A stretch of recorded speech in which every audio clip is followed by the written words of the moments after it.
The whole project about breaking the siege on Gaza started a long time ago. If I'm correct, around 2007. The siege began in around 2006. And funnily enough, and maybe a few people know, that it came hot on the heels of the first and till now last Palestinian elections, which were at the time lauded as being one of the freest, fairest that had occurred in the region. They had the Jimmy Carter stamp of approval. Yeah. And it, in a sense, incensed many Zionists because they wanted to hang on to the claim that Israel was the only democracy in the Middle East. And then, rather than the democratic world, the democratic West, rewarding the Palestinians for their democratic tendencies, they chose to punish them for the choices they made. And therefore, the siege was imposed. And for 17 years now, and believe it or not, 17 years, a blockade on an entire nation of 2 million people was imposed, whereby no one can reach that by air, by sea, and by land extremely difficultly. So this project about breaking the siege on Gaza, has it ever happened? Have we ever broken the siege? It has happened. And if I'm correct, I hope I'm correct, somebody will correct me. 2007, the first attempt to break the siege of Gaza was by a group of dissident Israelis who left, I think, from perhaps Ashdod or Ashkelon, I'm not sure which, in a dumpy catamaran and managed to make their way down the coast. And I believe they actually touched the beach. And I'm forgetting now, but there were 2 others that actually got close enough to get near the beach. I think they probably spent at least a little time in front of the IDF and possibly in court as well. Was it? But this wasn't part of the Freedom Flotilla. This wasn't part of the global break the siege, was it? It was Israelis who felt that siege was inhumane and wanted to do something to sort of symbolically even break that siege. Yes, and it inspired, that symbolism did inspire the following attempts. The major one of which you know was the Mavi Marmor in 2010.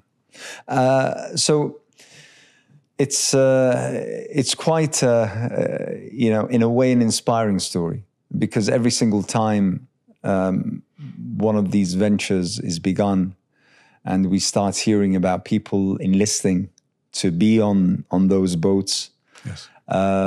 We then come face to face with the immense difficulties, sometimes bureaucracy, sometimes political decisions, sometimes, whatever it is, the impediments that are set so that basically the ships can't sail from a port, can't carry a particular flag, can't get a license or a permit, are in international waters and therefore are threatened to be attacked. Yes. So all this happens every single time. It does. It begs the question, what's the point? Well, that is the question. And I can confess that after all 3 of these that I've been involved in, which were, by that measure, failures, I ask myself, do we keep doing this? And the answer, after a week or 2 of sleeping it off, is always yes. Yes, we do keep doing it. Even though, and I'll point out something much more disappointing for me over the period of time, that barrier of political pressure, when I first became involved in this with my wife, Karen DeVito, in 2010, that barrier was much, much closer to Israel. That is the political influence that prevented us. And now that has moved farther and farther west, so that even when we talk to the Greeks, for example, or even the Spanish, or even the Italians, there is political pressure against us even there. So Israel has actually increased its political pressure, along with the United States, obviously. What's the usual excuse? I mean, for instance, with the Greeks, I mean, what's their every damn excuse? Thing. It varies, and they always find a little something. There are a lot of regulations in maritime law about how you conduct your voyage, etc., which are safety rules, basically. But oil spills, for example, there'd be a little bit of oil spilt by somebody, we're not sure who, and suddenly we're in there for another couple of days with an oil inspection on a giant ship, and it takes forever, and sorry, it'll have to happen next week, and no, you can't leave until then. Or it's you have 12 people aboard. That's legal for a non-commercial vessel. That's okay. But one of them will have to be a doctor. Now, that's a safety issue, and yes, we recognize that, and we've done that many times, but it's always that kind of thing. The port in Greece was almost can I call this almost a cartoonish cop chase, and I can tell a long story about that. But essentially, we were prohibited from leaving the port in Greece by the Coast Guard for basically no reason at all. We did attempt to leave, and it was a lot of fun. If we have more time, I'll tell you that story. We have more time. Tell me what happened. Well, and so here's the danger about my telling this story about getting to Gaza. So this is a general comment and a general caution. I can tell sea yarns forever. They're always fun, they're always exciting, they're always adventurous, and I enjoy telling them. But I always face the fact that this is always about us trying to get there. It's very seldom a conversation about Palestinians waiting on the beach to see us, and that's the important part. It's those little kids, and we know some of them. They've grown up now. But they would go down to the beach because they'd heard the boats coming, and they'd look out in the sea. And I want to tell stories about them, but I can't because I haven't been there. I haven't been able to get to that beach and turn around and look back. So sea stories, fine. I can tell you dozens. You've never been to Gaza? I've been within 42 nautical miles. I've seen where it is. I've seen that shoreline. Can I tell you that sea story? Yeah, of course. Approaching in 2018, I was with the Swedish committee. I skippered the big old sailboat that got caught. We were caught, I think it was roughly 42 nautical miles out, and then we were towed into Ashdod, the usual thing. I can tell a prison story too, but that's neither here nor there. I looked at that shoreline, and as a mariner, I've approached shorelines in many places in the dark, and you always see what's called a loom over the city, the reflection of the light from the city and the energy and the activity.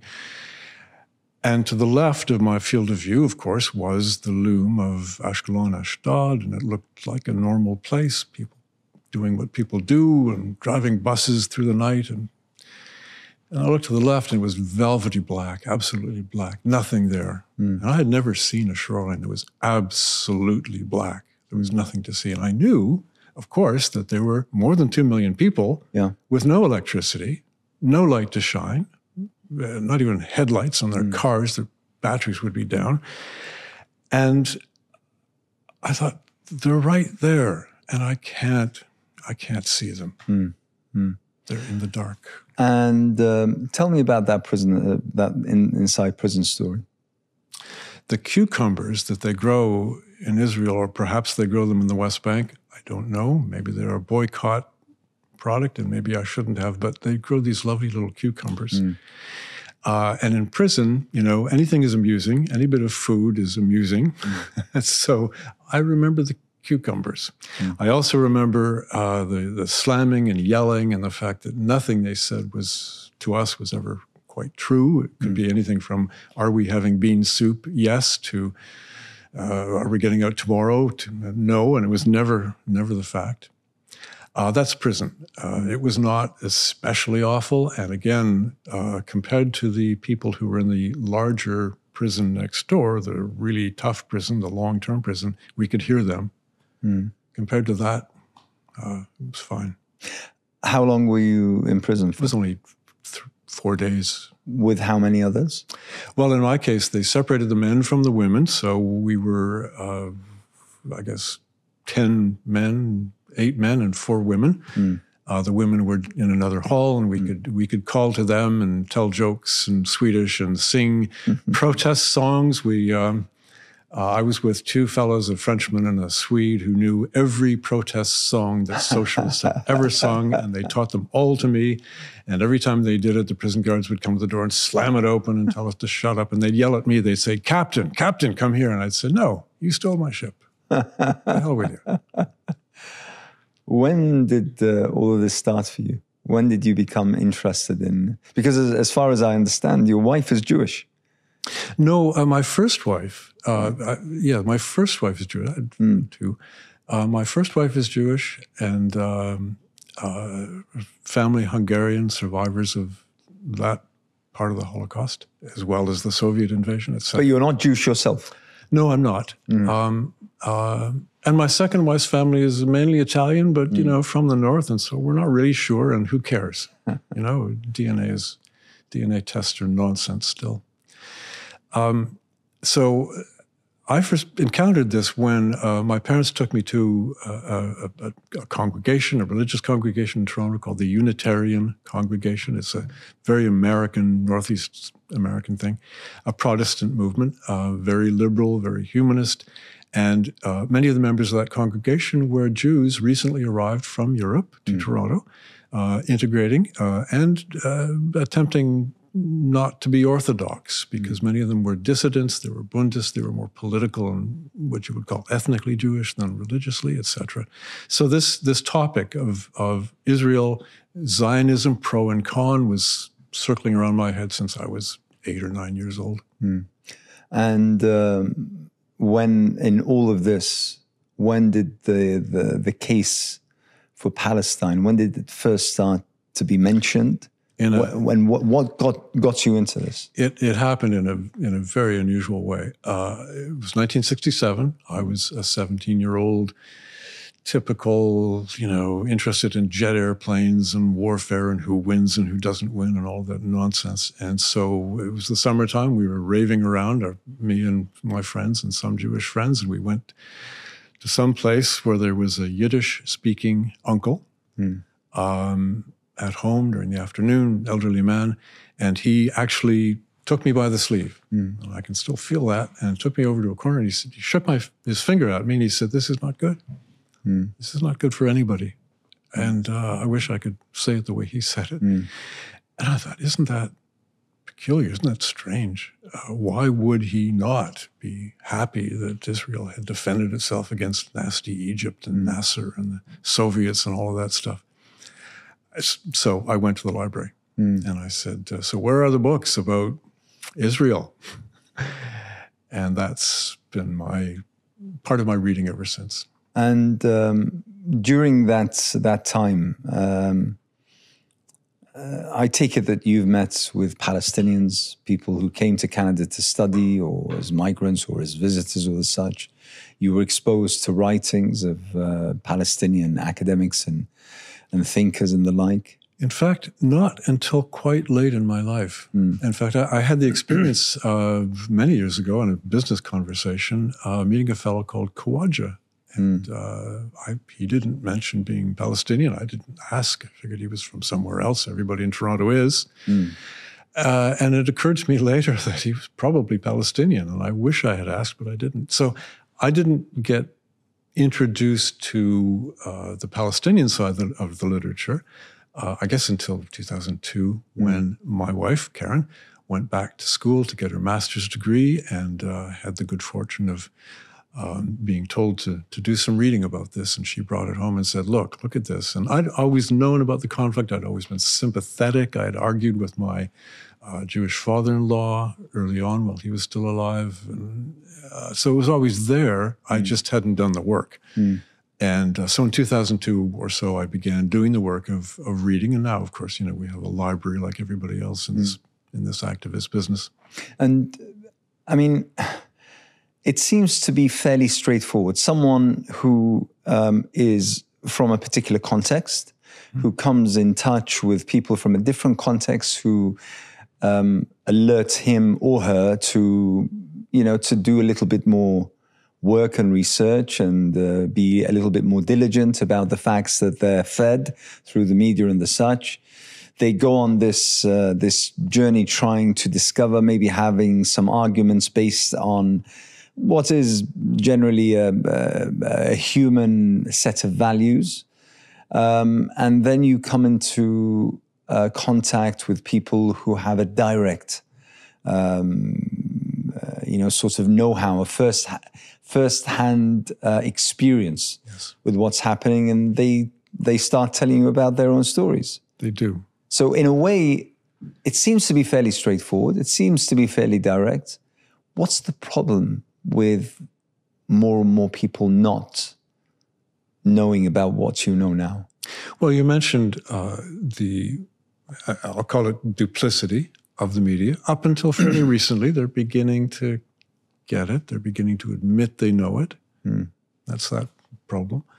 There's also the problem that Palestinians who have managed to immigrate to places like Canada and the States, at first, in the first generation, are typically more concerned with integrating and fitting in, just as my Hungarian family was initially. They don't necessarily proclaim themselves. I think perhaps it's the children who they bring with them, who have the confidence to say, look, we are Palestinian. This is important. And yes, you should know about this. And they begin to speak about it.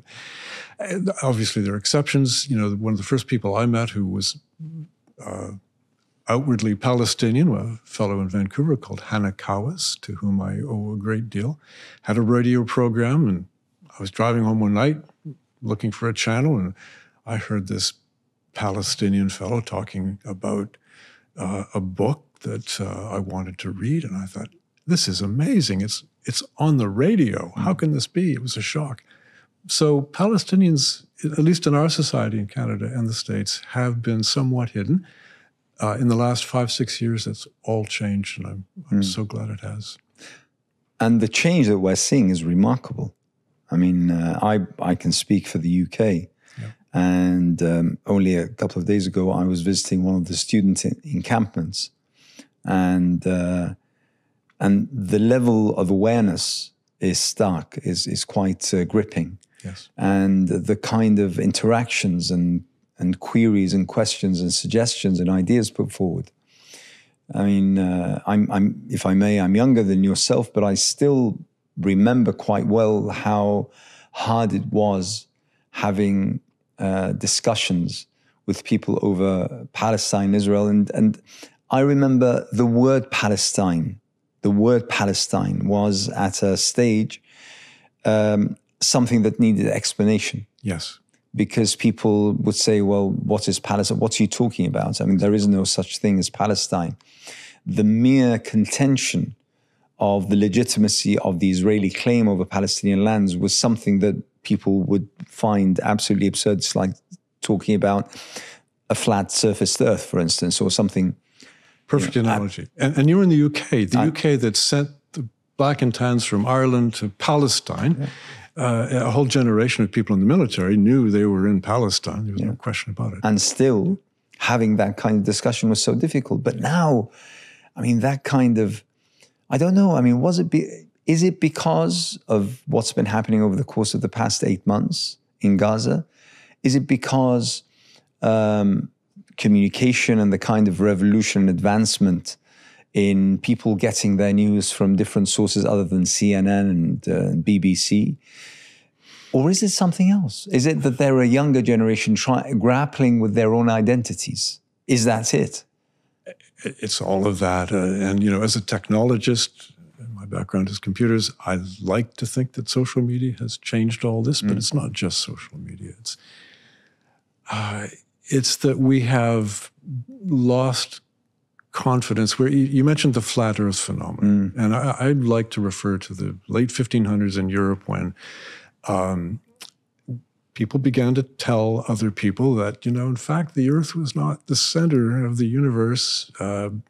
We've looked, it's kind of over on the edge. And not just the church, which we like to blame, not just the Catholic Church, which we love to blame, we old atheists, but also the political institutions and the academic institutions knew that this was true. They got to the point where they knew it was true, but it was one of those truths that if you admitted it, suddenly the whole thing would flip over. Absolutely. And the whole thing is flipping over now. Now, how quickly it flips over, I don't know, but it's listing, to use a nautical term. It's going to take water, and it's going to go over. I recall, I mean, you've just reminded me of a conversation I had a few years ago, I'd say around 4 or 5 years ago, with, trying not to give out a name, but someone who was a political advisor, senior political advisor here in the UK. And I remember having a discussion. It was a private discussion. It was, in a cafe. And he said something quite remarkable. When I was, telling him about all these things, he said, what you're saying makes a lot of sense. But for me to admit what you're saying, it means I need to fault 2-3 generations back. Exactly. I need to put them at fault. And that's something that no one can do. Exactly. Thank you. And probably that is what the younger generation don't care about. Exactly. They don't care because they look at us. I'm a little older than you. There's a wonderful, in the National Portrait Gallery, there's a couple of wonderful paintings of military leaders, naval military leaders in about 1920. And you look at them now and you think, you fools, you had no idea. And people who they pretended to lead knew that they had no idea. And that's where we are. It's remarkable that I've had similar conversations with political advisors. Of course, they know exactly what's going on. They're briefed. They know how many. They know when. They know the extent. They know the problem. They can't say it or they will be out of a job. And thankfully, as you know, several Americans in that situation, political advisors in the U.S. State Department have said, well, I'm out of a job. That's it. I'm gone. Can't do it anymore. And we've found a flurry of them. We've found several walking away from high-flying jobs where they could have carried on, being paid handsomely at the end of every month. And this is, the next point I want to make is that, those students, those young people who are giving up their, the comforts of their beds and the times they ought to be in libraries studying for their tests and the such, to sit in tests in the atrocious British weather, may I say, for Palestine, essentially, for Gaza, one of the things that they tell me that drives them, and I'm not wishing to embarrass you here, but people like yourself whom they say they sort of compel us to think that there is good out there in the world. And those people whom we hear from time every now and then resigning their posts, saying that we can't take it anymore. We just simply can't do this anymore. From being advisor to the White House, from being part of senior positions within whatever party or whatever official figure. They continue to tell me that motivates them, that drives them, that gives them energy and impetus. And to be perfectly honest, from my point of view, and correct me please if you think I'm off tangent here, but Palestine is not about geographical borders anymore. When you talk about Palestine, you're talking about, and this is something I continue to say to those who listen to me, is that it's become an idea. It's become an icon. Freedom, liberation, for revolt against subjugation, against oppression. And therefore, it's something that you find oppressed people around the world sort of attaching themselves to. And therefore, it takes humanity as a whole to also respond in kind and say, listen, our values don't accept what is happening. Yes. It sounds quite simple, but it's... Well, if I may, back to your analogy about the flat Earth or the centrality of the sun in the solar system, it invited a backlash. Mm-hmm. It was well known and discussed among a lot of people before they started burning anybody at the stake and before Galileo went to jail, etc. So we may face that backlash. But I should also say that the whole argument, of course, was not about astronomy. It was about who wields power. And so in that sense, this is not about Palestine or Palestine's borders or who's who, or even who is of whatever faith. This is about how the world is presumed to be run, how we think it should be run, and we're changing our minds. And thank goodness. And those students you talk about in the rain, Vancouver weather is very similar. We have at least 2 big encampments, one even in my small town. I look at them and I think, God, I'm retired. Yeah. I don't have to worry about a degree or anything. You folks are out here getting wet, and we take stuff to them, frequently. They're inspiring us. It's a dynamic. And ultimately speaking, when we're talking about the kind of values that that people want to be governed by, values of true justice, of real peace, when we're talking about, human prosperity, when we're talking about, and the kind of equality that we want, the equilibrium that we all yearn, for the world to be on, that everyone is equal, everyone has equal rights, everyone has equal opportunities, equal responsibilities. Why is it that we have in our midst what is becoming to be uncovered as what we call an international community or an international situation, which speaks a lot about these values, but practices very, very little? I mean, to the extent, that what is now in the news, obviously, is the ICJ and ICC and the such. These are pillars of what should be this international community that we speak of, a world order that we speak of. Yet now, because of the stands that they've taken, because of the South African case, because of bit by bit, we're seeing the patrons, if you wish, the bastions of international law, such as your country, such as mine, such as the United States, all of a sudden, casting doubts on the neutrality, on the validity, on the stance and biases of those institutions, i.e., they're almost starting to wreck that very international community that we're part of. It's an absurdity I thought I would never see. As a Canadian, I always thought that Canadians were peacekeepers. It turns out that that's not quite true. But here we have a situation where we're fascinated by a former U.S. president who's now dissing the court and telling the court that it doesn't know what it's doing, and he's successful in doing this. Our leaders are doing exactly the same thing with the ICJ. Not quite as with much vulgarity or style or panache, but it's exactly the same response. And it's as if we had an idea 60 years ago about international or global human rights and the rights of the individual that just made sense the way that the universe makes sense. And now we're talking about the rules-based order that means nothing at all. And it is so depressing and disappointing. But it's dangerous also. It's absolutely dangerous. Imagine if these were, if this international order, if it was ripped apart by the very hands that sewed it together, which is 60 what years is ago. Happening, of course. It is being ripped apart. It's being ripped apart with everything from immigration law to this genocide. It's astounding. And it is dangerous in the sense that, yes, the reason we got together after the Second War and said, let's not do this anymore, was because we'd invented nuclear weapons. I mean, that's the ultimate threat. And I didn't think I would ever see another one exploded in my lifetime, but I might.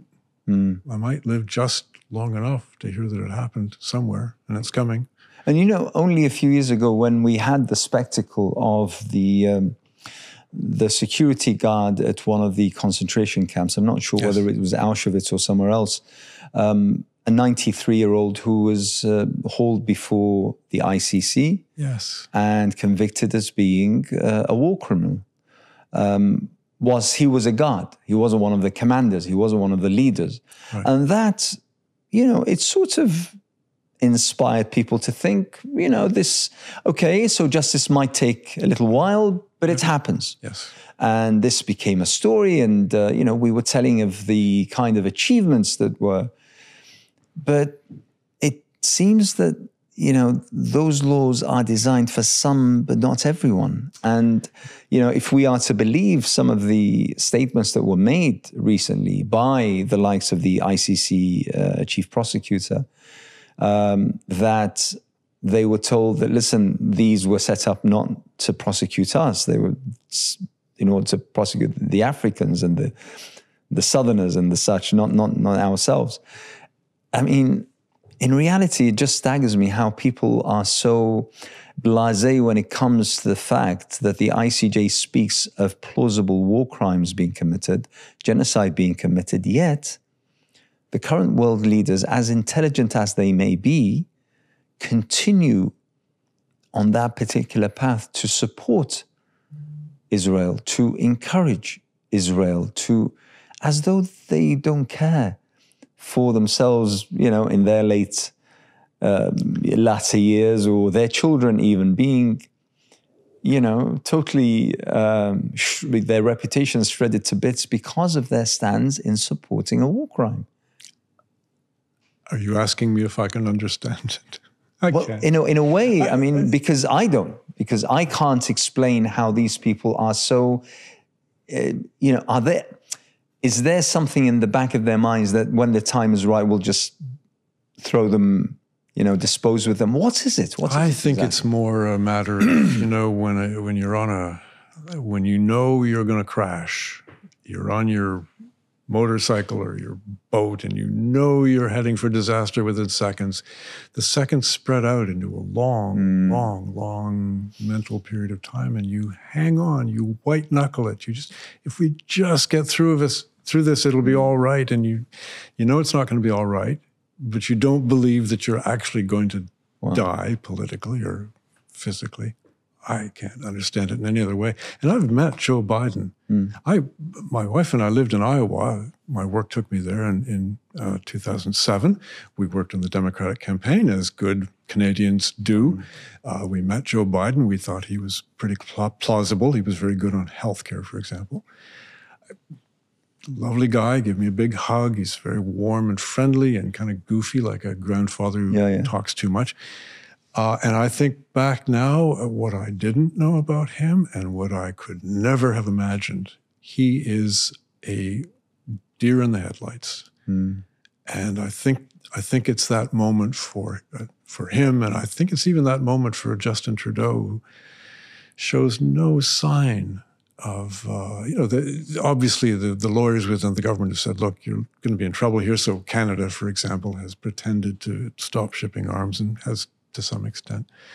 But it's all just backpedaling and protection. And it'll whistle past us. I hope we won't get hit. I hope they do. I really hope they do.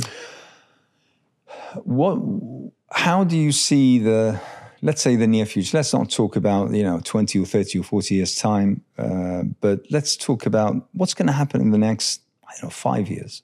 What's going to happen? The devastation that's been created is immeasurable, because obviously the carnage and the bloodshed is concentrated in Gaza.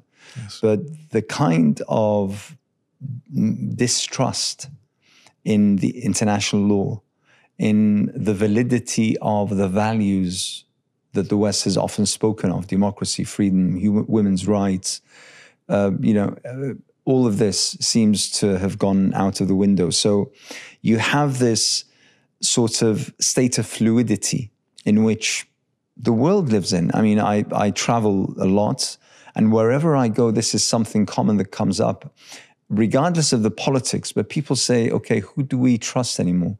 Who do we believe in anymore? What do we believe in anymore? So, and I met with one of the Southeast East Asian countries recently, and one of the officials in the Foreign Office said, listen, we're being challenged.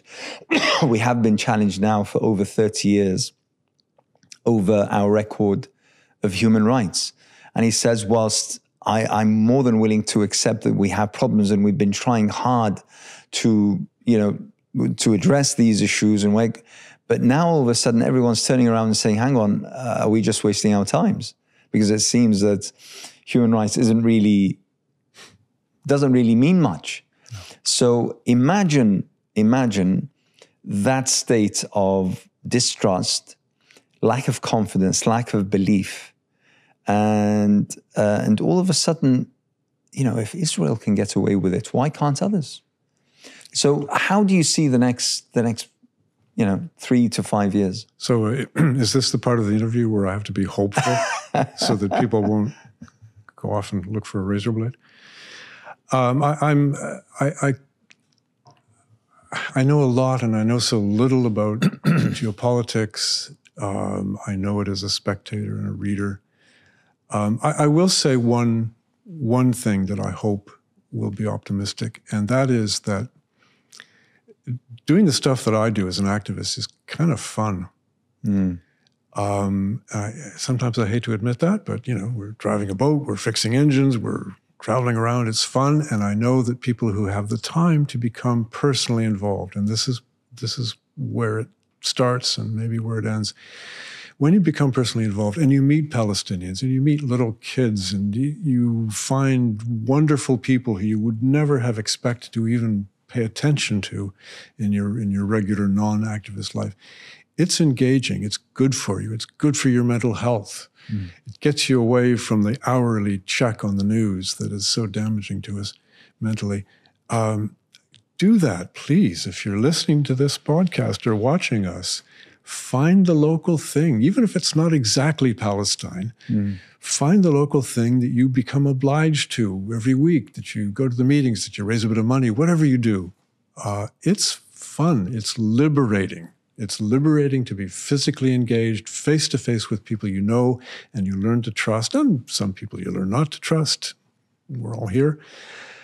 That's the most hopeful thing I can say. As to Palestine itself, at the moment, I think it's going to be pretty miserable for a lot of people for a lot of time. I think many who are starving now and suffering from disease will die. I'm doing what I can about it. We all are here. But I think it's going to be bad. And I think it will lead to a generation who is a generation of Gazans particularly, who've learned to arm themselves, learned to fight, as always happens when you try to put 2 million people into a box. We've seen it before a couple times. I'm not optimistic about that in the short term, in the next 5 years. Okay, let's go back to the ship. All right. And by the way, I mean, since you're here in the UK, you must realize that the existential threat against our safety and security are the small boats and dinghies that flood the English Channel and try to make their way over to our shores. I'm sure that you're aware of that. So just be careful, be wary of... I'm looking around. You're on the boat on Handala. Yes. And I'm sure you know the name and the iconic figure that stands behind Handala. Yes. How long have you been on the boat now? Well, my wife went to Istanbul in February. We both went to Italy looking for another boat in March, April, and then I'm back here to Newcastle. A couple of weeks ago. It seems like a long time ago, and then to Rotterdam, Bremerhaven, back to Rotterdam. I've done less boat driving than I would like to do. That's my place, a little bridge and a steering wheel. In fact, we have a little joystick these days that you twiddle back and forth. It's not the same, isn't it? It's not quite as nostalgic as I'd like it to be. Handala is painted on our boat. Yeah. He's there. When I look down from the bridge, I see him. And I hope he's going to turn around and smile at me someday. Not yet. Did I answer your question? I'm not sure I did. How many people have been and off the boat? Oh, this particular boat, by this time, having started in Oslo, it's probably up around 30, 35, 36 people. What's he trying to achieve?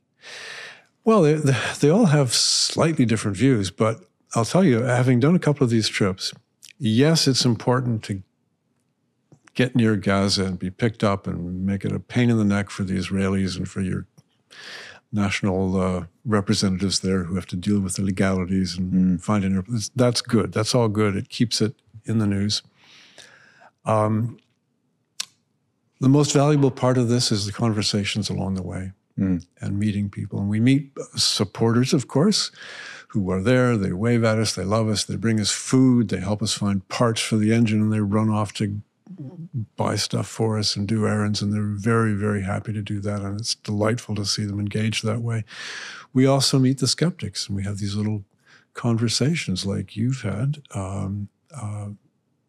more and more informed than they were, a little more sympathetic, still quite confused. Confused, that is, their own values clash. I had a conversation with a very serious Christian the other day, a barge captain. It made no sense to me, but I left him, I hope, with a little bit of a conundrum. Maybe he'll wind that around in his head, and maybe someday it'll mean something to him. It's those conversations that are important. And so the value of these trips is not just poking our nose toward Gaza in the Eastern Mediterranean, although that's significant. It is all of these conversations, as I'm having with you, along the way. I was really looking forward to getting that little boat under the Tower Bridge and giving the finger to Westminster. I have a friend who would love to see a little boat go up the Potomac and park right in front of the Lincoln Memorial with Palestinian flags. I hope we can do that. But that's what's important. These are the nodes of power, London, Washington, etc. It's these people who we have to give permission to. It's those politicians who know what's going on, but they don't have permission yet to say it because they're worried it's going to lose them a couple of votes here and there with those folks and these folks. We have to give them the permission to be leaders. A few days ago, what happened in the French Parliament with one MP raising the Palestinian flag and being dismissed, and then going out and joining a pro-Palestine demonstration. I encountered several people on my social media pages asking, well, what was the point? And I think that your answer answers that question, particularly because, sometimes when we're talking about resistance, we imagine in our minds, the grand, rise of, the final scene of Les Miserables and the French Revolution and the such. But in order to get to that moment, it's a small acts of defiance. Absolutely. It's those sort of, as you put it, those nudges, those pricks, those provocations to the system, those points of annoyance. Yes, annoyance. Yes, annoyance. Yeah, going out to buy your bowl of bread in Paris in 1790, whatever, and finding, oh, crap, it's another sou. Yeah. Those bastards. Yeah. Those bastards. And we're at that point now. We can hear that in the street where people complain about this. And it's the collective. I mean, imagine if we all engaged in those small acts that might, in isolation, mean very little, but as a collective, they point to a human race rising in defiance. And when often, I mean, one of the common questions that come my way whenever I'm talking is the fact that people understand that I hail from Iraq, and they ask me about, okay, fine, what about the Arab and Muslim nations, and why aren't they doing anything? And once again, sometimes we're expecting that, avalanche of human, but we negate to look at the importance of those small acts. And I give, for example, something that I'm also involved in and can actually see the impact of, and that is the boycott, divestment sanctions program, and the kind of impact that's happening in real terms. When the Starbucks CEO stands and shows how share prices have plummeted, for instance, and when McDonald's goes and buys every single branch of the Israeli franchise, and when you realize that those small acts, those questions many months ago, oh, come on, it's just a can of Coke, I mean, what's going to happen? but this is what's going to happen. Yes. And I was fortunate enough. My political awakening was when I was about 16, 17, and as a young student in Manchester, when I saw a bunch of people standing outside my college, raising banners talking about the ANC and someone called Nelson Mandela, and about something called apartheid, which I had never, ever heard of before. I didn't even know how to pronounce. And I had to go and do the research, and I became part of that movement. And we know, and through the wordings and the memoirs of people like Desmond Tutu, like Nelson Mandela, how that movement was instrumental in bringing down a system which was supported by the powers at the time, by Margaret Thatcher here in London, by Ronald Reagan, by, so Mandela was still a terrorist. And he was still a terrorist. And Margaret Thatcher famously said that he would never, ever walk the streets of London. And I know, and I saw how the Conservative Party members would give out flyers, those small postcards, calling for the hanging of Nelson Mandela and his comrades who were fighting apartheid. I didn't know that. Wow. Absolutely. So I mean, we're talking again about this collective revolution that starts with the very simple seed of awareness, of understanding. Right. And I go back to that, and this is something that I'm definitely seeing. Well, I'll say two things about that. I've been close enough to corporate people in charge of revenue and marketing and where are sales at this week and this month to know that it takes a tiny tick down in sales that's inexplicable by season or whatever. It's politics, my goodness. That keeps people up at night, and boy, they change their minds quickly. So that economic pulling the rug out from under is enormously effective. By the way, there's a wonderful cola drink called Palestine Cola, which I believe is available here in the UK. I hope it's available in Canada. And if it's not, I'm going to do something about that.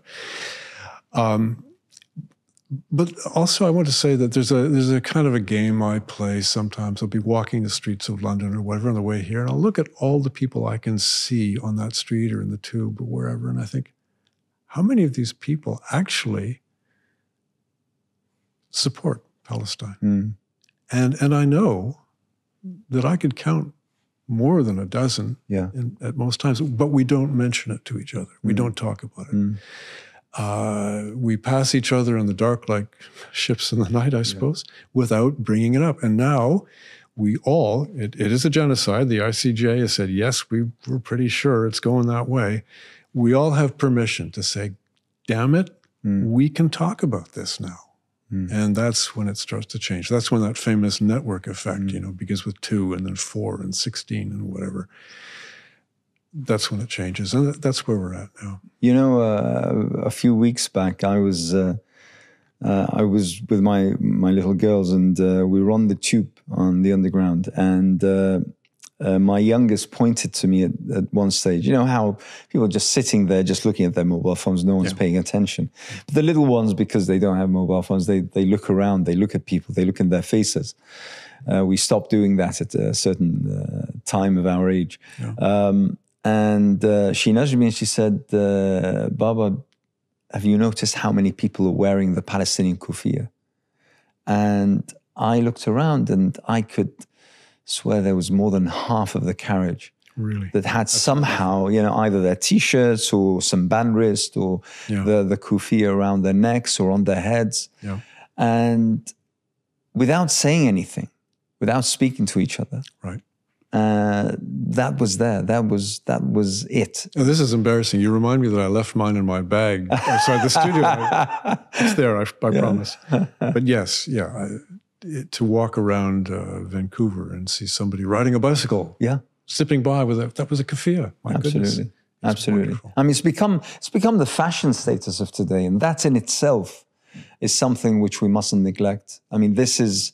If you wish, I mean, we sometimes jump to use certain terms such as movement or the such, but what we're seeing is something quite extraordinary. I don't know of, I was one of the leaders of the 2 million march in Iraq against the war in Iraq in February 2003. Thank you. Thank you for that. I was one of the organizers of that global day, the 15th of February 2003.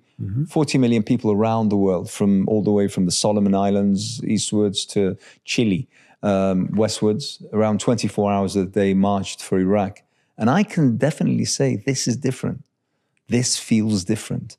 This has reached corners of society which we never thought. And by the way, I always bang on about this, that probably the most significant element within this movement is the Jewish bloc, is the anti-Zionist bloc. Yes. This is what is actually probably the backbone of this movement. Yeah.